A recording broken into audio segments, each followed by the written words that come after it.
All right, we are live with episode 21. I messed up last week. Sorry. So it happens. It was 20 last week. I can't tell you how many times I've had to go back and actually count them one by one before I started numbering them. It sucked. I didn't do that. Oh, well. So let's get right into talking about the big thing that happened this weekend. Are we introduce everybody? I guess I can. I mean, we have to introduce John. That's right. We know John. Everybody. Rich is back for the first time. Yeah, Rich is back for the first. I'm back for the first time in a while. Yeah. A couple weeks. Jesse's here as always, and Jonathan of Altered Egos. How you doing? And you guys are talking about show 21. Imagine trying to remember show 569. And believe it or not, we've had shows where we've said, I think it was like show 525, where I said 523. And literally we had hundreds of people jump in saying, it's 525. So your post really matters when it comes to shows. And I think consumers really like that you count your shows. So. See, I would take the Marvel approach. I would get to like episode 5 and then reboot it again. Do a couple more like reboots and then legacy number that shit. Right, and then I'd have a spinoff. Well, you gotta do the 0.1, 0.2, 0.3 also. Yep. Annuals, and then point AI. Every month is episode 1. There you go. Yeah. So take the Brian Polito approach. Every issue is issue 1. Yep. Every issue. We'll tune in, I guess. First issue. All right. So this weekend we had what was it called? DC Fandom. DC Fandom. Yeah, it's 100 ideas enter. No comics are released.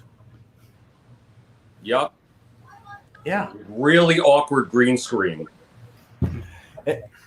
So I didn't catch all of it. I did catch some things. One of the things I caught was like right at the beginning, the Wonder Woman movie, kind of them talking about stuff. I didn't pay that much attention to. I don't know. It was cool. Linda Carter showed up. Like it was like some surprise, but it was an interesting panel considering it was the first new content you've seen from DC in months. Yeah. So I'll take it. The one thing that really struck me, and I was totally against the sparkly vampire as Batman at first. Oh, Batman. But I saw the trailer and I buy it and I dig it and I want to see it. I don't know, just when he just beat the ever loving hell out of that guy and raised up and said, "I am vengeance." Mm-hmm. I'm sold.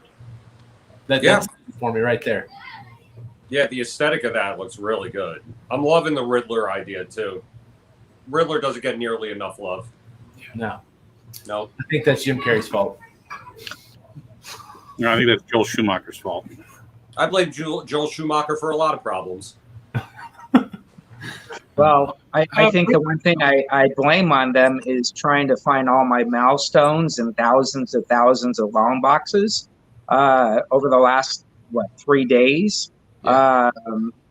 So I thought it came off very well. Consumer-wise, we actually had a huge increase in new issues. We had a new increase in back issues. We had a big interaction on our Facebook page. And we had a huge interaction on the binge bar as far as while the shows are going, people talking about it. So I think it turned out great to get the consumer involved and have that direct one-on-one. The downfall of this is consistency. So if we don't see this done for another 7 years, I think you will lose that. Well, we're supposed to do it again in September, but I'm kind of curious as to, based on the fandom thing, what new issues were your customers interested in?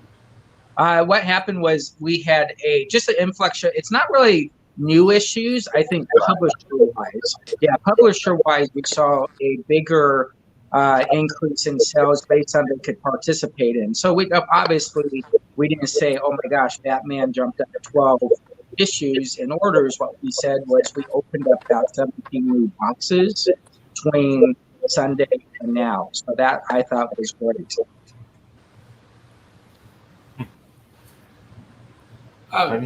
Most impressive thing for me was the Suicide Squad game trailer.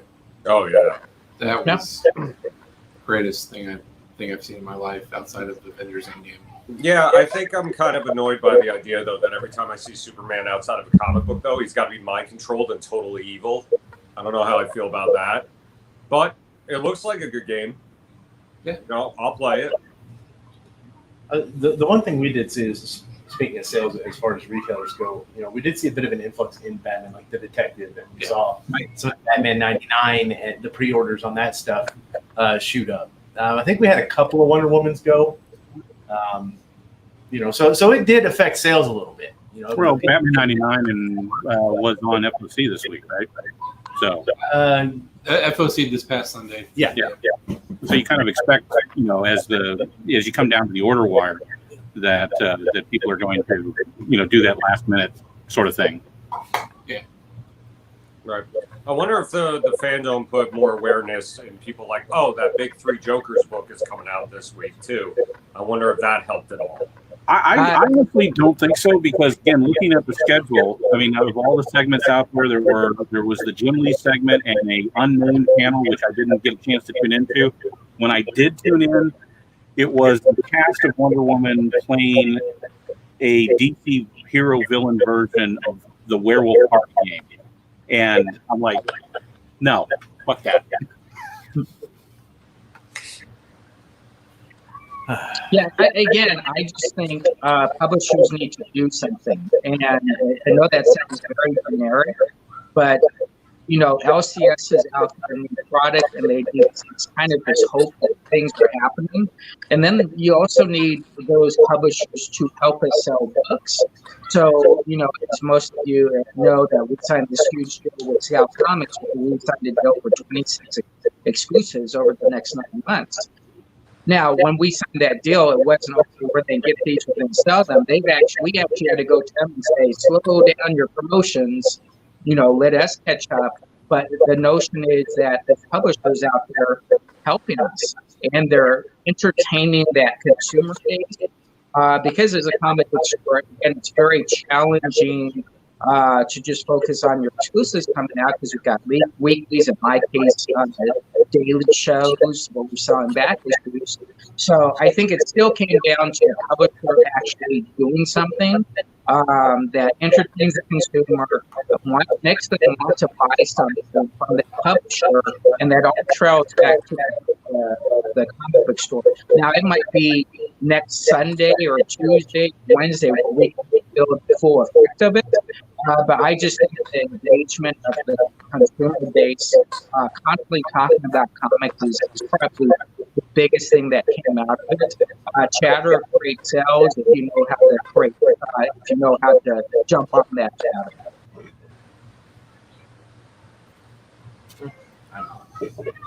I don't know. It was a pretty slow week for me as far as the things that I saw happen. I mean, I would have liked to see more of a more comic-centric event. Maybe next time for like the September one, focused mainly on just DC as a comic publisher, outside of trailers. Because other than the milestone thing, I really don't feel like I saw much. This was also their big thing for what would have been at San Diego. So. If you do like the Batman Universe panel at San Diego, and you kind of get like a couple spoilers about what's coming up in like maybe a fall event, or we didn't get anything like that. And we usually kind of get something. I feel like that's always New York Comic Con is when they drop like all the comic stuff they want to do for the next like 6 months.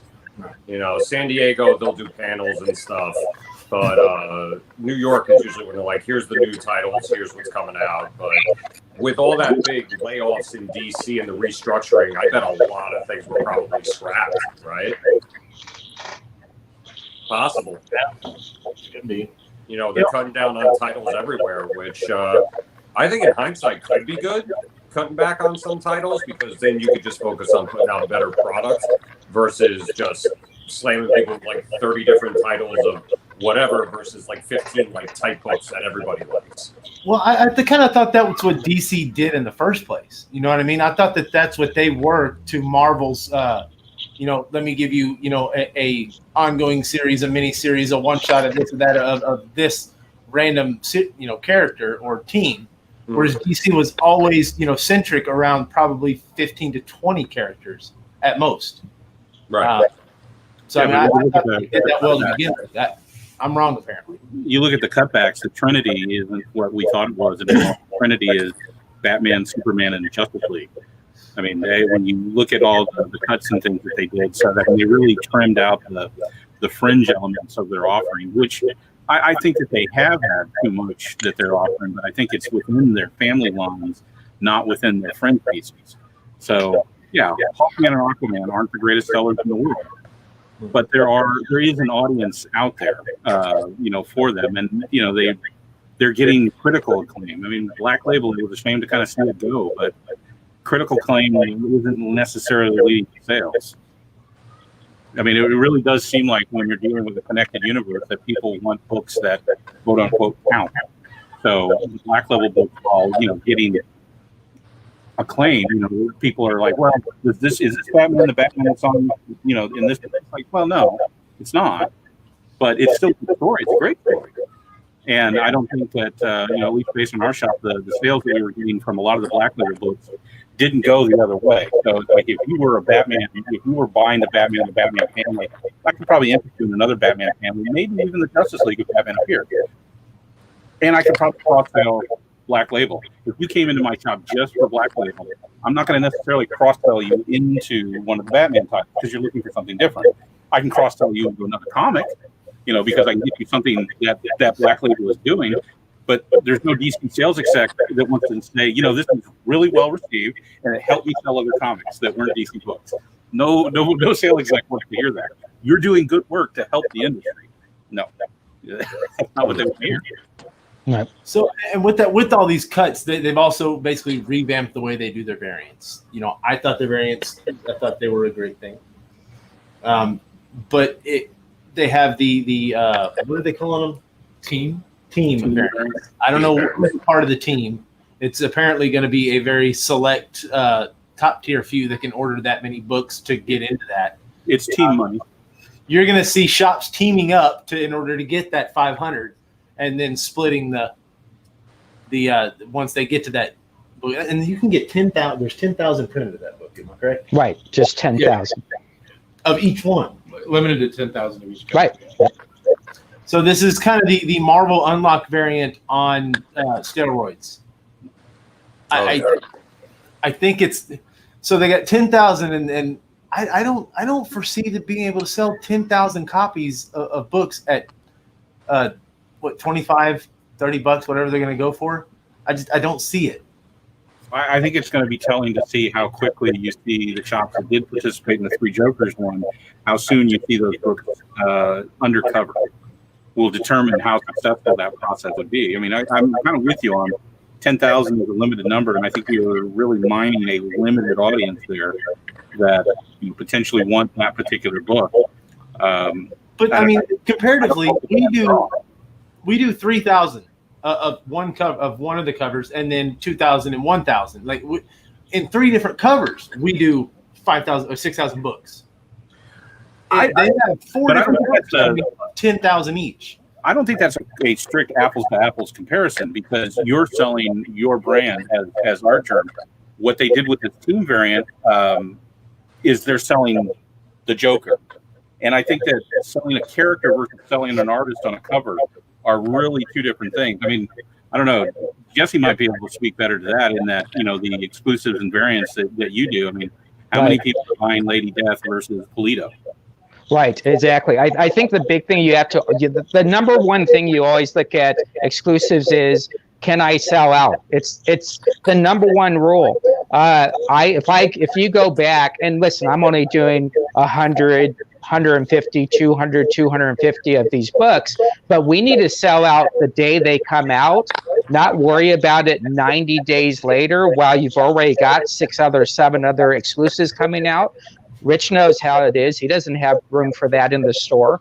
We have, 7 exclusives coming out over the next 10 days. So I need to sell out of those every single day. The last 5 days, we've had 3. We've sold out. So when we look at Comic Book Shopping Network, and we are going to be doing a DC exclusive, and we take 21 stores into 3,000, that's not really how it works. What it works is, can your top 3 sell about 75% of that product? And if they can't, it's not worth it.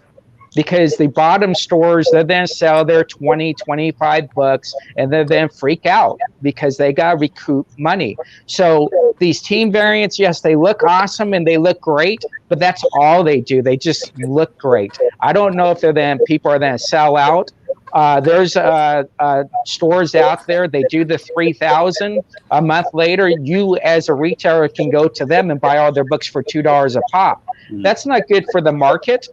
And the fact that there's only 20 type of teams to do this, who's betting those teams?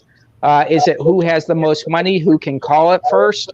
So I would like to see it go back to simple numbers. Can you sell out? If you can do 3,000, have 2 big stores jump in with you, it's great. But if books are then sit, there's no reason to do it. This ego thing doesn't pay your power bill. Hey, ego pays my power bill. Well, yeah, there you go. Well, in your case, right. But this ego that, I did this exclusive, I don't get it. So I think you have to be a little bit smarter. And when it gets to DC, listen, if back in the day, all of us know this, every Brian Pulido exclusive was 10,000. That was 25 years ago, folks. It doesn't work today. No. I mean, when I did variants, the thing is, it's like the artist, for the most part, sells the title. Right. You know, like you put Del Lotto on a book, it's going to move. You put Bermeo on a cover, it's going to move. Like doing this with these team up books and stuff like that, like it's a really hard sell on a retailer to be like, all right, 10,000, whatever else, and this, that, and the other. But I mean, I think the variants, just as is, it's like moving 3,000 alone it's tough. But DC also adds that extra layer by making the variants that they offer always like the $7 to $10 books too. It's not like Marvel where I could do the $2.99 book as a variant. You know what I mean? Sure. So that's like a whole nother layer DC puts against them in that realm also. Yeah, I'll be honest with you, and we're just chit-chatting here. We've gone through 9 creators so far just to do a DC title. So it's a lot of work, and I like the idea of calling anybody and just saying, hey, I'd like to do 500 copies of XYZ. Here's my artist. Let's do it. Done. Okay. This is what I want to do on my next one. But I think you get stopped in your tracks even before you get them to know you have that many coming in. Amazing Spider-Man #1, I did 12,000 copies. Listen, I had something like 18 stores come to play on this, and big stores in this. And at the end of the day, I still have 4,000 copies because I had to take on the biggest load of them. Right. So again, I think it's about turn rate, sell through, bottom line, get a great artist, and get ready for your next exclusive. And if that's if that's the game you're then play, but you can't be a store who just says, "Oh, and then try it." You really have to be consistent.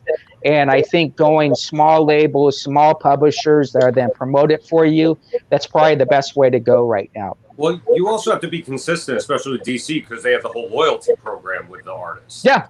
You know, so it's like I could use Matina for a cover, and the minute I don't use him on their next variant they offer, I lose that artist, you know, and somebody else gets to scoop him up immediately. So it's another thing where it's like they consistently have you like spend the most money, keep using the same person, otherwise like you're gonna get left in the dust on like a big book. You know, but doing the smaller print books like your Images and Oni Press or whoever else, and being able to have more free reign and a lesser print run, it's just a much more desirable thing because it also is like not nearly as stressful.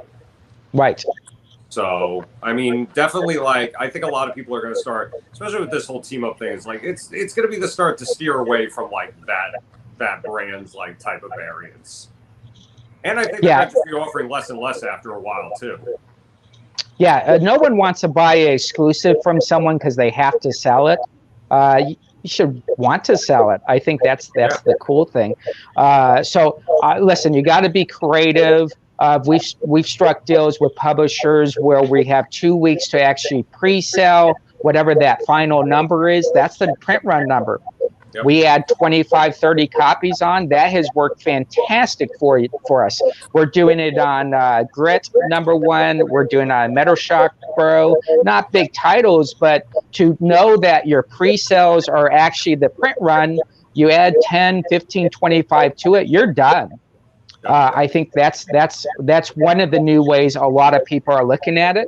And plus, and all of you guys know I have a printer in my backyard, so even the Do You Poos that we decide to do, I literally call Murat on Saturday. He creates the cover on Sunday. We have it Monday night. So even getting the printers to participate and not making this longevity before you even get your books. I think following on what Jesse is saying there, I think that's a good thing as far as, basically your print run is your sales or pre-orders, because it avoids the thing that he mentioned earlier where, you've locked into the DC thing and you've ordered 3,000, 10,000, whatever it is. And then, you have to sell those, you have to make something. So then you start cutting the price on it. And I think the problem with a title that might not sell, like, maybe this Joker's thing will move, maybe it won't. Well, let's just say for the sake of argument, it doesn't. Depending on how many retailers get involved, if it's not moving, it becomes a race to the bottom. Yep. And when you have the customers involved with that, then at that point you're training the customers instead of what Jesse is doing. Get in on this now, get in before it even comes out, because once it comes out, there's not going to be any chance to get it. Instead, you're saying, oh, well, it's a DC exclusive. I can wait 6 months and get it at 40% off, 60% off. And between the race to the bottom and that kind of thing, training customers to not be involved in this. I mean, because I think so much of the comics is about what's happening right now. And going back to the fandom thing, I bounce all over. I'm sorry, but that was probably my biggest disappointment. Is this week previews came out, and I'm not saying like Greg, where we need to see more from. But just something. Go to your comic retailer. These are the books that were coming out. There were 8 new #1 titles in DC's previews for this month. Nary a mention. And it's like you got 2 Tales books and 2 Death Metal books. There's a storyline that's going on right now.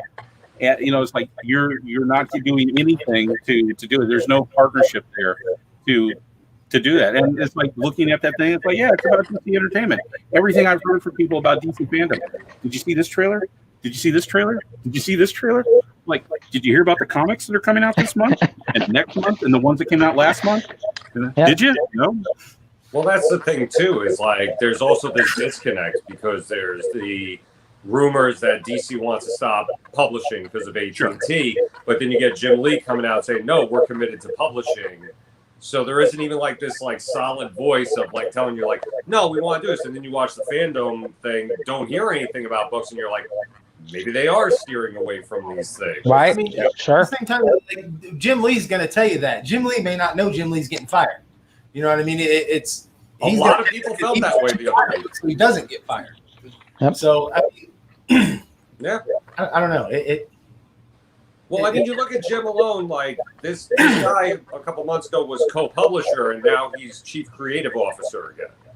He's the liaison between entertainment and the comics. Yeah, and don't get me wrong, the guy's brilliant. And the IP creators.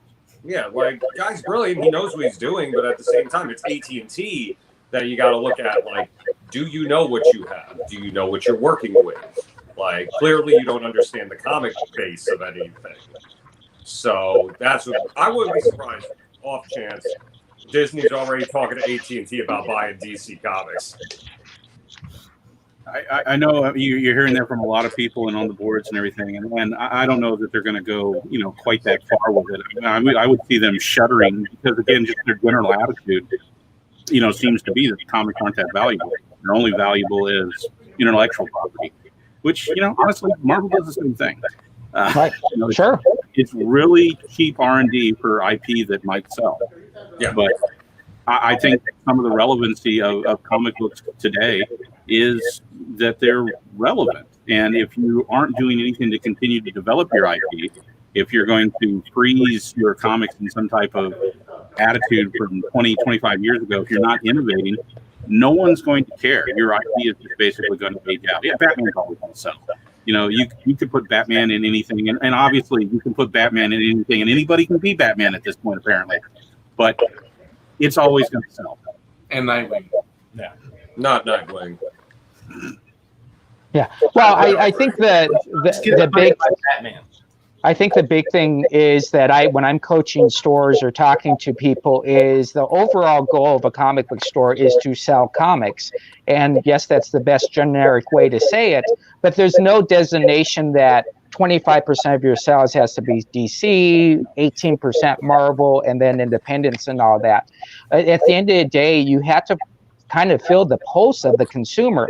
The one thing I was going to mention that we decided to do, especially on our numbered exclusives, which we do about 7 or 8 of those a month, is so if Rich was then buy Do You Poo, Peace of Mind, #2, Homage cover, and he buys #2, every exclusive he gets going forward is #2. And so we have these guaranteed sales, and we're engaging customers. And as you start to engage customers, you start to realize that it's really next publisher up right now.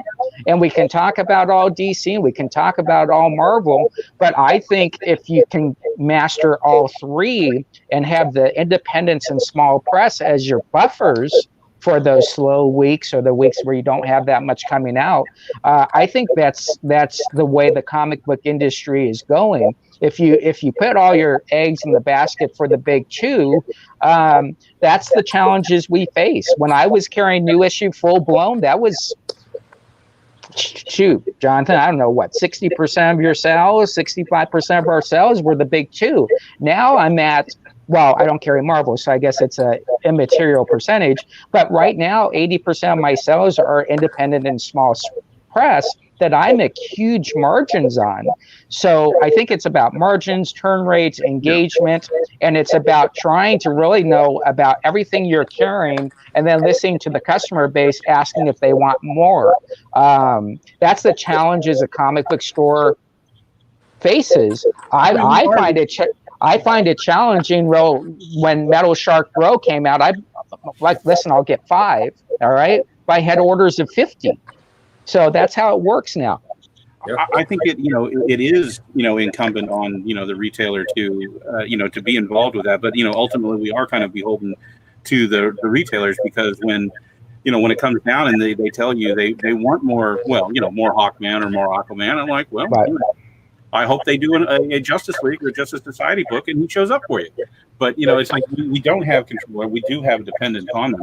And unfortunately, my opinion is that American comic books, American comic book retailing is still very superhero heavy, is still very synonymous with the big two.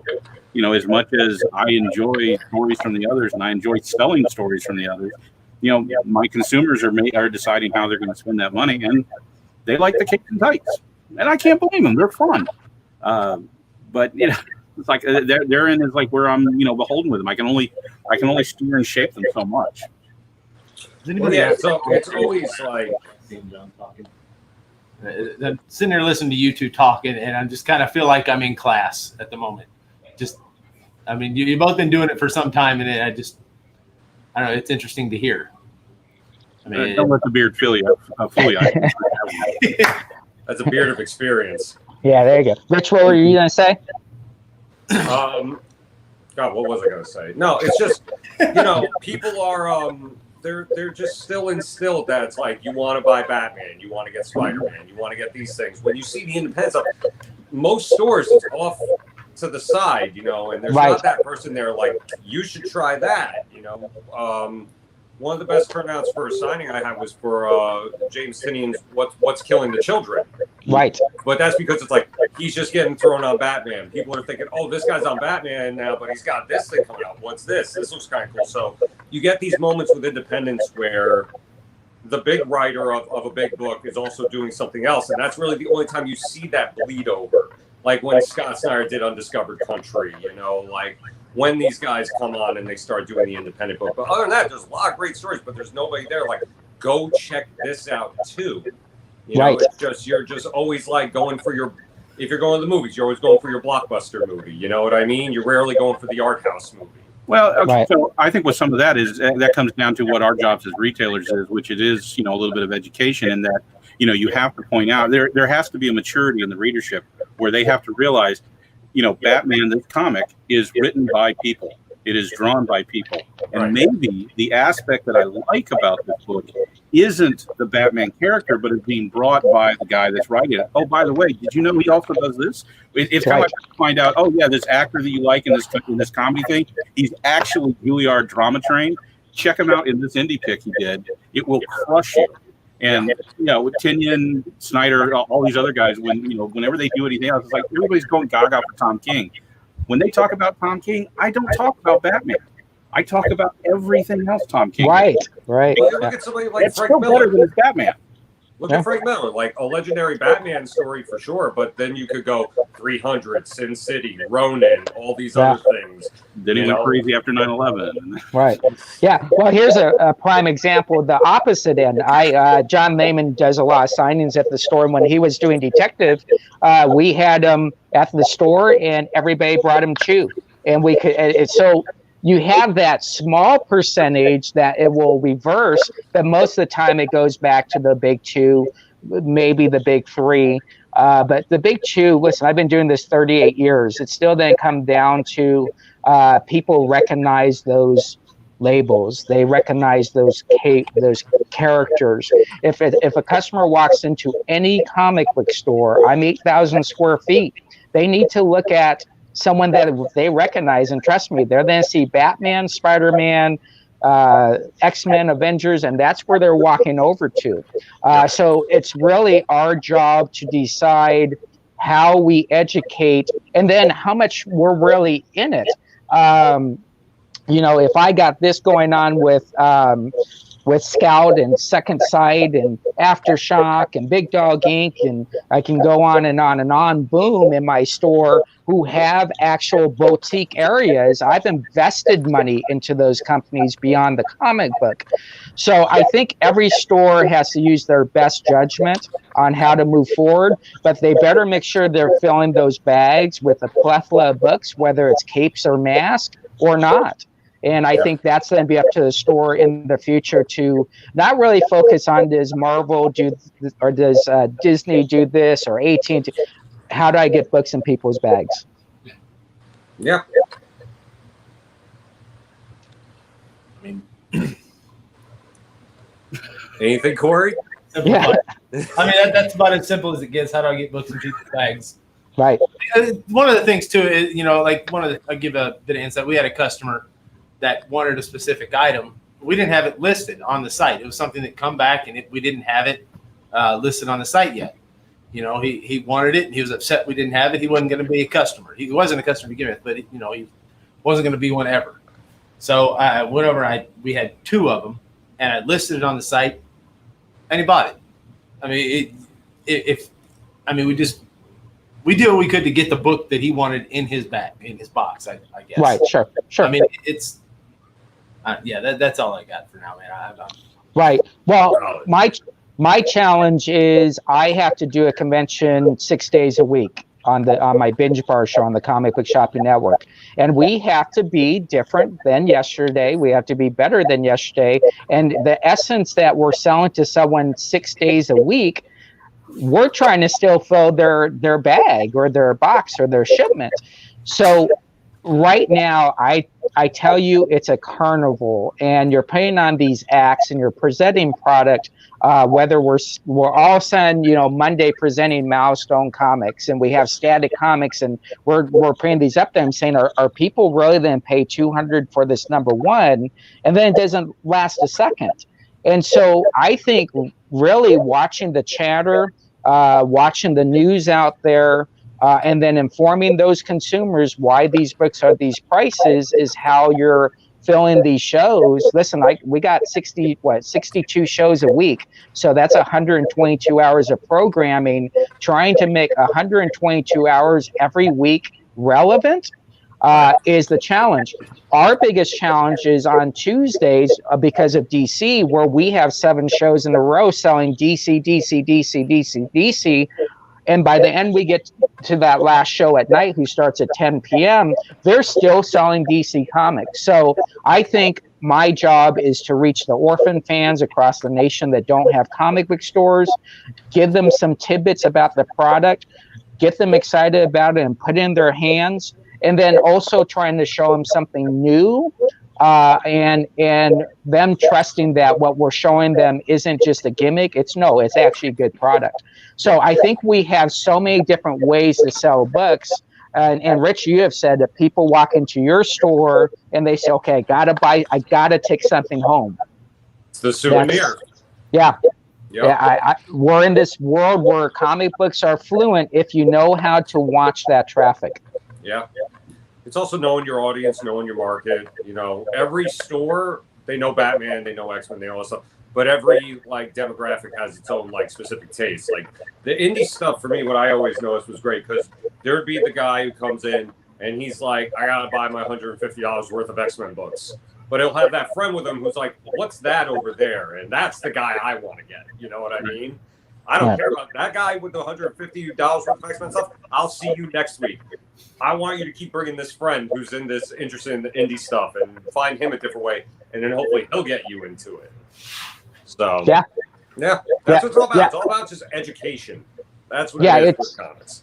It's education. I know there was that the big announcement with a book called Unicorn this week by Scout Comics, got picked up, optioned, and all that. Listen, we had 50 copies in stock, prepared for it. We literally sent out a info sheet. We don't wait for them to contact us, the independents. On Tuesday and Wednesday morning, we send it to all the publishers and say, what do you got going on next week? And they come back and they literally tell us. And now we do research. We just don't take them for the word, because there has been time where nothing's going on. But who's collecting Unicorn? Well, guess what? When we do our show tonight, we have 50 copies that we bought for whatever, $2.50, and we'll be able to sell them for whatever we're selling them for. But I think it's also being prepared. We don't have, I guess, in my situation, where there's really no new issue day, because that's every day for us. It's just, I think we're being innovated in a way where we kind of were forced in a corner the last 4 months to do, and now we're finding out it's kind of normal to do it this way. Yeah, it's nice that it's got legs after all this, you know, like stores have opened up and everything like that. People are going back to work, but all these things that, especially like that you've tried during the quarantine, during the COVID thing, it's sticking around. Right. You know? Yeah. It's a good audience building thing, and it's like people are still apprehensive about going to the store and stuff like that. So having that service room actually is very good and helpful. And it's education once again, and you're exposing them to new things. So it's always good stuff. Yep. Yeah, and again, the purpose was, when we started doing these live shows, was to help customers that didn't have stores in their city. Right. So when all this ends, you're still going to have those same customers that, guess what, don't have stores in their city, and that sucks. You know, I'm tired of hearing 10 stores closed for the one good story of one store opening. We need to find ways to help these stores, give them hope. But, you know, Jonathan's first statement right out the door was, did that get us new comics in our door? And if we don't have new product coming in, I don't know how most of these stores are going to stay open. They can't get $200 weekly bills or new issues. That's, if you sold everything, that's $400. What bill is that paying? Yeah. It has become a very, very much an expense management time, you know, during this whole thing. So I mean, we've taken steps and changes, you know, here in the last 60 years or however long it's been since last March, and we've most of it has come down to, yeah, we have less revenue, but our expenses are so much tighter. So like every dollar I spend, I'm making money on, as opposed to.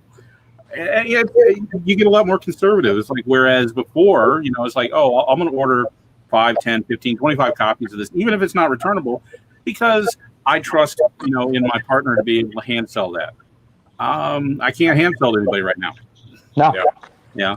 And as much as, something that we started as an experiment here is, I now do a Wednesday, after the doors close sort of thing of, hey, here's everything left that came in this week that didn't go into a box.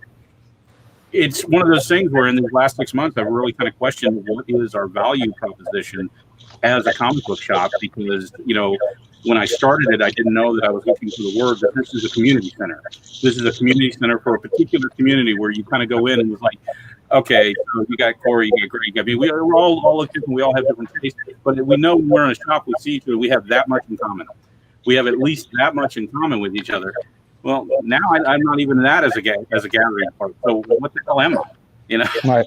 Sure. And the live show is a way to at least try to bridge that gap. Try to maintain the safety and everything for both my customers and the staff, and still offer some type of value, whether it's knowledge about a comic or it's like, you guys should really check this out. The art's night. This is the new thing. It's like a lot of people depended on that weekly, monthly trip to come in and see what's new. Well, here's what's new. Yeah. Right. And I think that the fact that you have people that are introverts that are now part of this group of like-minded fans watching. So there's so many good things about it. The biggest thing I learned so far of adapting and pivoting was we never thought people would prepay for their product the day it came out. And so we invoice everybody Tuesday morning, and 99.9% of everybody pays their bills. And they come in when they have to come in. Wednesday, Thursday, Friday, Saturday, they don't have to worry about it. When they come in, now in our store, they have to call, reserve a time. They come in, they get 15 minutes to shop, and we do add-ons. But that's something I never fathomed that people would actually do. But I was forced in the corner to kind of do it. And now it's like common sense to where we get to the store and someone will literally text me saying, hey, I didn't get my invoice for my books today yet. So our job is to really pivot, create these platforms, and then make their experience just as good. I started collecting comics in 1982 as a 12-year-old, going in a store with a whole bunch of 12-year-olds. And it was the experience of that, bragging who had hit 10 comics in their collection. And I think if we get away from comic book stores, we'll lose that. So me, as a big proponent of live shows, I also want people to understand we need to get customers back into the stores. We need to get the owners and the teams back to actually talking to customers one-on-one and giving them that personal experience about what they collect. I think that's very, very important. And if we lose that, that's going to be challenges for comic book stores even to open in the future. So let me ask both of you this. You're the two that own brick and mortars. Is your approach to getting the customers in, keeping the customers in, is it going to be the same as it was before, or are you retooling, or can it be the same as it was before? I at this point, the steps that we've taken, were controversial at first, but have become the new normal. And that is, as Jesse was saying, it's like everybody gets invoice Tuesday. When I give the check to the UPS guy and they give us the product, as soon as it's processed and counted, invoices go out. Yeah. And given the FOC cycles for it, you've got till Sunday when I do FOC. Because again, the average FOC is if a book came out this week, I'm FOCing the next one this week. If you can't pay me this week, why the hell should I keep giving you a short-term loan, until you eventually decide that you're going to come in? That's the biggest change in, it was one of those things I knew very early on when I was doing this, was that I was running a short-term loan company. But it was the biggest change that we've made during this time is to, books came in this week, invoices go out this week, pay me, don't pay me, but I'm stop ordering for you. I'm not going to extend you any more credit. And honestly, if the doors open tomorrow, we'd still be doing that. This is Right. It has immensely lowered my stress level. It has made ordering products far easier. In the past, when I would do an FOC, I would pull 4 to 6 months worth of sales data, because comic guys are pretty regular. If you Right. order them in this week, you're going to buy it again. You're going to buy it again. So even if you didn't come in this week, you'll come in at some point during that period, and I'll capture that sale. So then I can see where the trends were. It's just so much easier now to look at the sales numbers and say, oh, I've got this many people on pull, and I'm selling this much instead of what I normally thought was I'm selling slightly under my pull numbers. That's distressing. Now Right. I'm selling, my pull numbers are higher, which is what I want to see. That means that, people that aren't on pull are like, well, whatever you got, I'll pay. And, those are based on data, which I really enjoy data. I probably enjoy data far too much. But that's the biggest change that I see that we've made that we will continue to do. The other thing is we've stripped away and we've become more transparent. I think, again, that community concept is people would come to us and they would expect us to be their comic book guys. Tell me what's hot, tell me what's new. So even though, hey, we got a catalog, they don't care. Hey, Right. these artists, these publishers, they're talking about all those things. Yeah, but what do you know? It's like they somehow expecting us to know all this and have done all the research. And we've stripped away that. So now, we do a Friday FOC call out. It's like, here's everything that's going on FOC. And I use that as the opportunity to say, and if your invoice isn't paid up, when I make the finalization on Sunday, you won't be ordered for it. Maybe we can reorder it. Maybe we can't. But it's your risk you're taking at this point, not me, not anymore. And those are probably the biggest changes that I've made that I will continue to use, when we get past this. Right. I think what we have done, and we're in a little bit different situation. I'm surrounded by 16 comic book stores. All 16 are open to the public. Well, so am I. They're all owned by Phil Boyle. There you go. Yeah, there you go. So we're sitting there saying, okay, we got all these comic book stores open, yet we sell more than all the 16 stores combined every week during our shows. So why exactly would we be open? Those customers that are local come in, pick up their books. They come in there, they buy more product.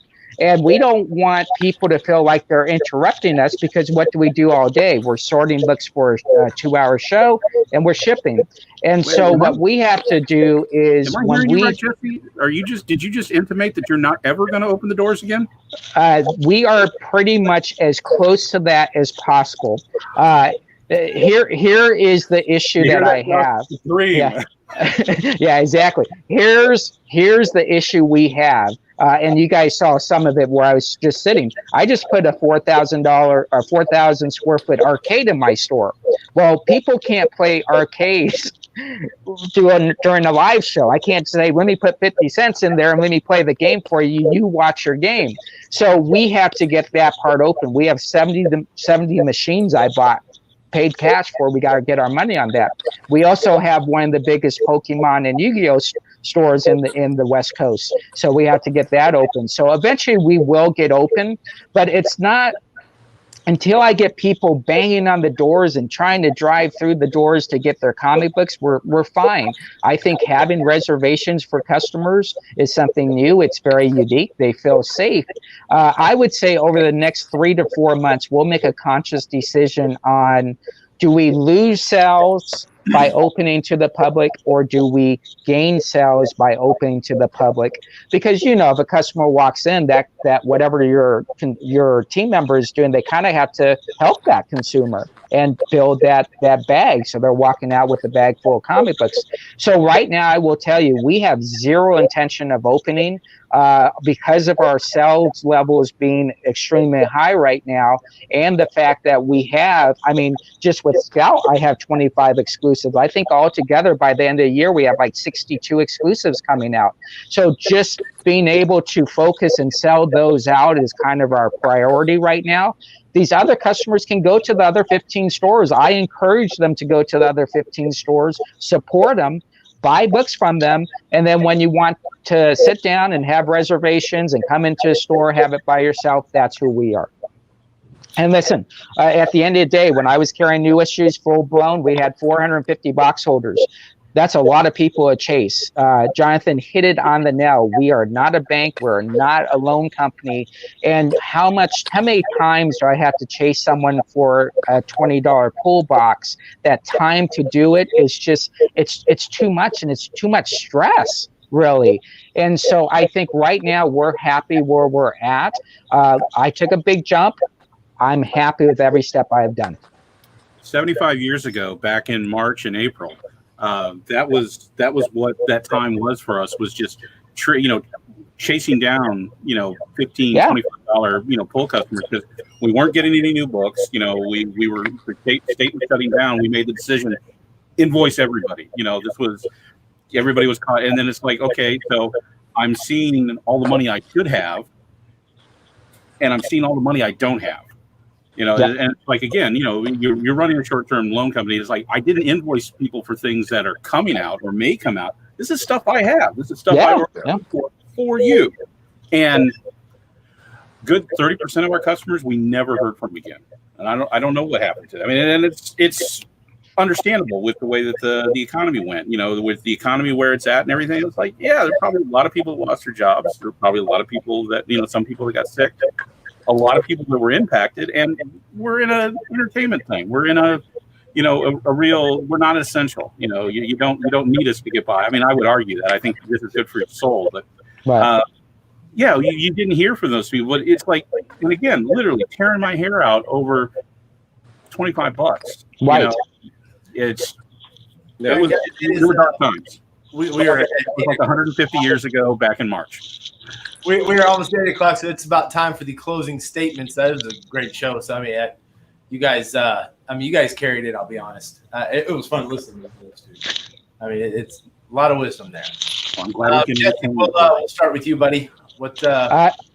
So I'm going to make the announcement today. We are doing our 300 store exclusive.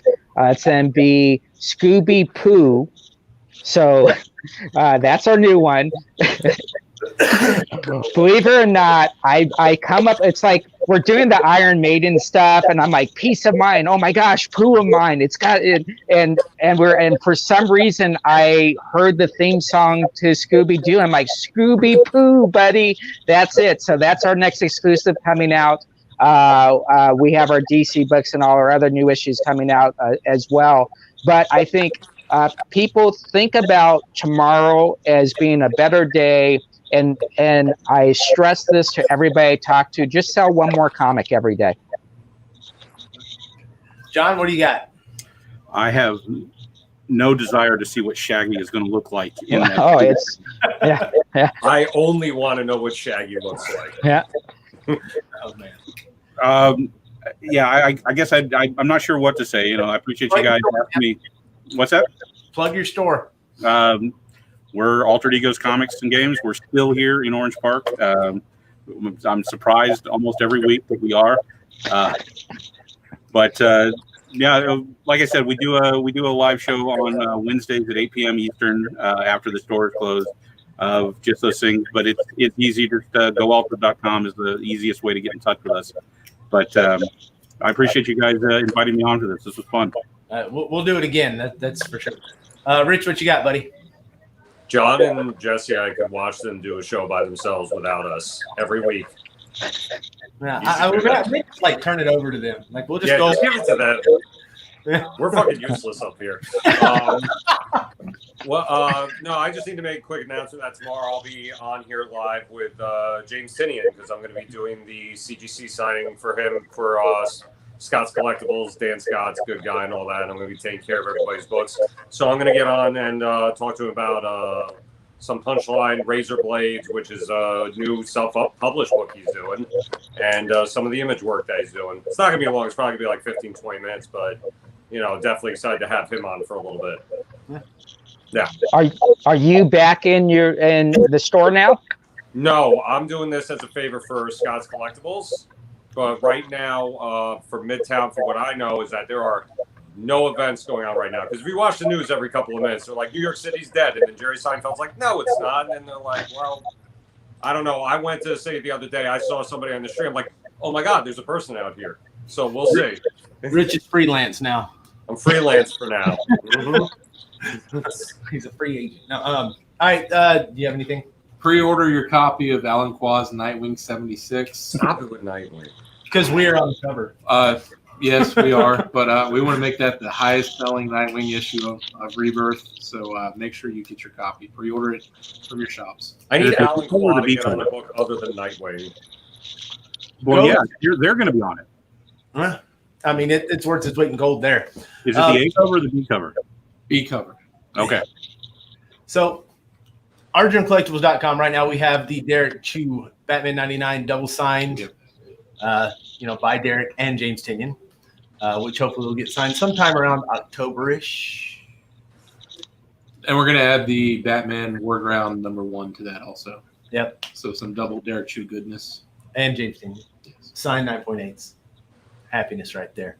Also, if you guys have been paying attention to Comic-Con Line, right now we have Alpha and Omega certification and Clan McDonald have the signing ops up. We're adding more every day. Head over to both of those guys, alphaomegacertification.com and clanmcdonaldcomics.com, and check that out. If you want CTC, Alpha Omega, CDCS, Clan McDonald. And stay tuned for guest announcements and scheduling for Comic-Con Line in October. Tell us a guest you haven't announced yet. Spoil it. Let's see. How about Jorge Jimenez? That's pretty good. That's not There you bad. go. That's not bad. Yeah. Just some guy that works on books. I'm going to melt. I think he worked on a Batman or something one time. Dude, that dude's killer. Yep. All right. So that's it, guys, and we will see everybody next week. Have a good one, everybody. Jesse and Jonathan next week. I'm going to just listen. There you go. Let's do it. Take it back. I'm Thanks. telling you. All right, guys. Have a good one.